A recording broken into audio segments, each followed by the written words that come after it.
So hey guys, welcome to the latest episode of the SaaS Sessions podcast. Today we have Karishma Rajaratnam on the show. Karishma is currently the head of growth at ChartMogul. So ChartMogul is an analytics platform that helps you run your subscription business. She's also a growth marketing and GTM mentor at Techstars early stage startups. So prior to ChartMogul, Karishma was heading growth at Chargebee. Welcome to the podcast. It's such a pleasure to have you here. Hey Sunil, thanks so much for having me. I'm excited to be on the show.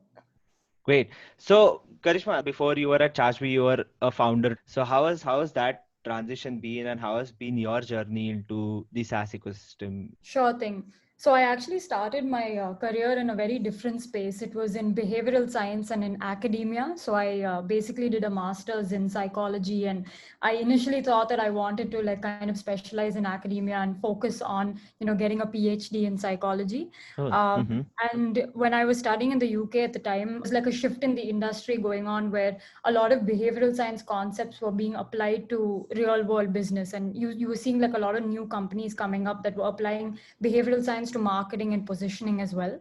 So I wanted to kind of get into that space of applying psychology to marketing and bringing learnings from academia into the real world. And so I started my own business along with my husband, and we basically what we were focusing on was like providing digital marketing consultancy services, but then also blending that in with research in the latest behavioral science. And I Mm-hmm. set up this business and was doing that for a fair amount of time, and I really kind of enjoyed it. But that was kind of when I started working with a lot of product companies, Chargebee being one of them. And I was seeing the shift, like SaaS was becoming huge at the time, and it was also a really interesting space, and I wanted to kind of pivot from offering services, which was what I was doing, into getting into software full time. And Chargebee just seemed like an amazing fit. Great Mm-hmm. founders building an amazing product. And so, one thing led to another, and I joined the SaaS ecosystem. And I've Mm-hmm. spent about close to around 6 years now in the SaaS space, and been growing that within Chargebee and now at ChartMogul. That's really interesting. And you're talking about your time at Chargebee, right? You joined very early, and you saw the company transition from having 1 million ARR to 10 million ARR and even more. But then I see in Indian SaaS ecosystem, right? There are many companies who are in this particular stage, right? Like between 1 to 10. So I think it's great that we're having this conversation on scaling up from 1 million to 10 million ARR and even above that, right? So let's say you join a startup which is at 1 million ARR. So what's the first thing that comes to your mind when you join this Yeah. company, and a couple of things that you going to do? Sure. So I think like if you're new to a startup that's just hit its 1M milestone, I think like the first, at least I'm speaking from a marketing perspective, I Yeah, think one of the top things you need to do is like try to identify the channels that brought the startup to 1M, right? got it. So in the early stages, you're going to be like, it's very common for entrepreneurs and marketing teams to be trying out multiple different channels, but they're also several different like growth hacks almost to get them to those first initial milestones. But Mm-hmm. it's typically just one channel or maximum two channels that would have gotten them to that 1M stage, right? It's you may try Mm-hmm. a bunch of different things, but it's usually just one or two things that are really working in the early days to get you that traction. So I think the first thing to do is identify what are those one or two channels that have worked extremely well for the business to get them to that milestone, right? And Got then it. second thing I think from there is figuring out how am I going to hire the right talent, or how can I hone the existing talent within the team to Mm-hmm. grow those one or two channels to get us to the next milestone, but at the same time start experimenting and iterating with new channels. Because the problem with doing only or like focusing just on that one channel is that you'll soon hit a plateau. It got you to Right. 1M, but it's probably not going to get you to 5M with the same velocity that you require, right? Makes Uh, sense.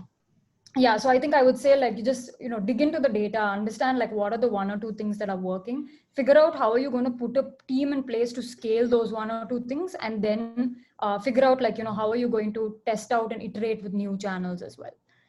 Got it. Makes me think of two things, right? So one is like what were those one or two things at Chargebee that was really working when you joined? Yeah. And the second thing you talked about having the right talent for going from 1M to 10M is definitely very important, because you might have all the strategies, you might have all the ideas, you might have all the growth hacks if you want, but then if you don't have the right kind of people to drive the whole thing, then everything is such a fail. So there's obviously a need to change the mindset of people when they are at 1 million ARR and they want to go to at 10 million ARR, right? So did you also see like a change in mindset when you joined Chargebee very early, and then when you left Chargebee, it was like, 10 million ARR plus, obviously. So during the journey, right, there will be a transition in on how you think or how you see marketing, right? Like when you're at 1 million, you're doing some things because you are too responsible for, you don't want to spend too much on things, you Yeah. experiment less or something like that. And when you're at 10M, you have more freedom to experiment, you have more budget under your control, where you can, do different kind of stuff and see what works, what doesn't, and then go. So what were the things that worked at Chargebee at 1M? What is those one or two things, and what kind of change in the mindset is required? Yeah, sure. So to answer the first question, I'd say like when I joined Chargebee, they had the content engine going really, really well for them in the Mm-hmm. early days. So my Yeah. ex-colleague Akash had built a fantastic team around the blog called the SaaS Dispatch. Mm-hmm. And, that was one of the things that Chargebee was really starting to get known for within the SaaS ecosystem, where, Akash and his team, Sadhana and a couple of other amazing folks would put out great content, and slowly that content would start getting linked in other newsletters and things like that. And so the content marketing engine was working really well, and they were driving a lot of inbound leads from SEO. They were also dabbling with paid marketing a little bit, and that's when I kind of came in to help grow that side of things and help establish a more Nice. predictable paid marketing engine. So I would say for up until almost like 5M, I'd say roughly around 4 to 5M, that stage, and paid marketing, these two. And when I say paid, I mean primarily on the Google AdWords search side of things, because the inbound demand for queries around subscription billing at that 1M stage, which was really interesting actually, because in the early days you would see that we would hit a plateau with search queries for subscription management tools, right? Because the Mm-hmm. market was not educated then. But in the course of like 5 years, we saw that demand really surge in terms of the number of people looking for these tools. So we Makes kind of sense. tried to capitalize on the early demand from the paid PPC side, and then of course we had this content engine going. So I would say these were the two Interesting. top things. Yeah, that's really interesting. I think content is the thing that that helps many 1 million ARR startups in this stage, right? And it helps a lot. For many companies, I've seen that they hit a plateau somehow on some things. If they're in like a really crowded space, it's really difficult to rank and get that inbound traffic going on. But then it still somehow works, right? Because it's such a huge ecosystem, or it's such a huge network of content, right? And it does not take a lot of investment from the company's perspective Yeah. as well. So I think it's one of the great channels to have when you're just reach 1 million, and then you just need to figure out like how not to plateau that channel and keep figuring out new avenues to like get that inbound thing running. Yeah, for sure. Like I think content now especially is so much harder, even though 5 years ago wasn't that long ago. I think it's Yeah, it's just boomed. Like the amount of channels that we have within content, like there's podcasts just like this, and then there's of course like blogs. So there's so many new ways of yeah, communicating your content. So it's more crowded now. But I think if you can figure out a unique perspective that your brand is able to add, to the ecosystem, then your content will stand out and it's a worthwhile. definitely. Yeah, valued content will always triumph, Yeah, I'd say. absolutely. Yeah. And then talking about the second point, right? Like, changing the mindset of people that they need to make when they're growing from, 1M to 10M. Yeah, so I think like this is probably like common knowledge within the SaaS space, but like having a growth mindset is super important. Like one of Hmm. the things for me was there's this fantastic article by First Round Review, Uh-huh. First Round Ventures' blog, where Yeah, they talk about how you need to give away your Legos when you're in a fast growing startup, right? And what they mean by that concept is that as an early stage team member, you're kind of tasked with a bunch of different responsibilities, and it's very likely that you are one of the key people who's helping grow the company within that space. So for instance, if it's marketing, let's say you're doing PPC or AdWords, right? In the early days, that's your little baby, you're trying to grow that engine for the company and grow leads. Mm-hmm. But there comes a time when, like we just spoke about, that might plateau a bit, or the company might need to look for other channels, right, for you to work on. And so you Mm-hmm. as a marketer need to apply yourself now to think about, okay, what does the company really need at this point in time? And if that is diversification and finding new channels, you might need to find and hire somebody else to take over the PPC side of things so that you can go in and Got it. solve bigger challenges, right? But that's a Mm-hmm. hard process. It's not easy when you're an early stage team member, and especially when you don't have this kind of knowledge that this is common, you tend to think that, hey, I need to give away my job, or like, I'm giving Mm-hmm. away my baby, right? It's just like Got how it. any entrepreneur feels, I think, with their own company. So figuring out that like growth mindset and figuring out like how these things actually mean bigger challenges and better challenges is a good mindset change, I think, to have, and to just keep thinking about your entire career is just like, okay, giving away your Legos to others to take things forward so that you can focus on other things. I would say that's like when I came across that article, and we shared it internally within Chargebee and had a nice conversation around it, like it really helped like change the way I also thought about a lot of things. Yeah, to have a growth mindset is definitely very important, to cross that stage. And again, to have that mindset is great. As you rightly mentioned before, when you're at 1M and you join this company, you need to figure out what are those, like, one or two or three channels that are working for you, right? So I would say that that is something called as like product channel fit. So just taking a step back and going there, like, how do you decide that you're a product channel fit, right? So what are some of the Yeah. things that you see? What are some of the metrics that you track per channel? Let's say it was content and PPC for Chargebee, right? So can you give us your experience on how did you like track that? Okay, these are the two channels that are working for me, and there are not other channels like outbound we are trying but it's not working or something like that. Yeah. So how So did you these are calculate the really, R? yeah. Yeah, Sure. Yeah. This is a great question, I think, because it can be super deceptive if you look at like high level metrics. Like, yeah. for example, the Mm-hmm. standard thing that you would technically like look at would be leads, right? Like, so which Right. channel is giving me the more number of leads? And that's like almost like a vanity metric in some senses, because there are certain channels where if you pump in more money, like PPC, for example, you will obviously get more leads, right? Mm-hmm. And there are maybe certain referral engines that work really well in generating leads for you. But I think one of the things we learned along the way was, leads are almost like a vanity metric. You need to go deeper to, I think, at a company level, even before you get down just to the marketing, is to understand who is my ideal customer profile, right? What's my ICP as a business? And are my marketing Mm-hmm. channels generating that right kind of customer? And I think a couple of metrics you need to look at for that ICP are like, I think the top metric is retention, right? Like, which are Right. the customers that I'm able to retain in the longer run, and which are the customers that I'm able to land and expand easily. That is like, the expansion revenue grows over time for this customer base, Mm-hmm. right? Makes sense. I think these are the two core metrics, because like if you have a subset of customers that you're able to retain and they're happy over time and they're paying you more money, that tells you that this is a great market for me to focus on. And once you know that, the next question is to ask both your marketing and product teams, like, what are we doing to attract these kind of customers, right? And from a marketing perspective, you then need to go into your channels and look at like, okay, PPC may be giving me more leads, but is it Mm-hmm. giving me my ICP? If no, then I need to look at the next channel, which might be giving me slightly lesser number of leads, but the retention and the Mm-hmm. product market fit within that subset of leads is great. Got it. And then how feasible it is like to have another ICP that sort of comes out in this phase or this transition, right?